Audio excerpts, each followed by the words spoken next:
Hello everyone, ఈరోజైతే ఒక మంచి హెర్బల్ టీ పౌడర్ని చూపించబోతున్నాను. టీ పౌడర్ అనే కంటే ఫ్లవర్స్ లీవ్స్ తోటి మనం ఈ టీని తయారు చేసుకోవచ్చు. సో మేము అమెజాన్లో ఆర్డర్ పెట్టామన్నమాట. ఇది ఆఫర్ మీద 4 వచ్చేసాయి. సో ఫస్ట్ వన్ వచ్చేసి లెమన్ గ్రాస్ టీ, అలాగే సెకండ్ వన్ వచ్చేసి హైబిస్కస్ టీ, థర్డ్ వన్ వచ్చేసి చెమోమైల్ టీ, అలాగే ఫోర్త్ వన్ వచ్చేసి బటర్ఫ్లై పీ టీ పౌడర్ అనమాట. సో ఫస్ట్ నేనైతే ట్రై చేస్తున్నాను హైబిస్కస్ అండ్ లెమన్ గ్రాస్ తోటి.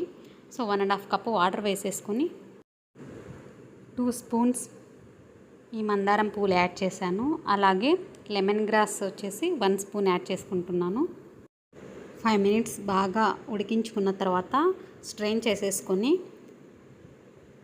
ఇందులో మనకి సరిపడినంత హనీ వేసేసుకొని తాగేసేయడమే. సో నార్మల్ టీ కంటే ఇలా హెర్బల్ టీస్, గ్రీన్ టీస్ చాలా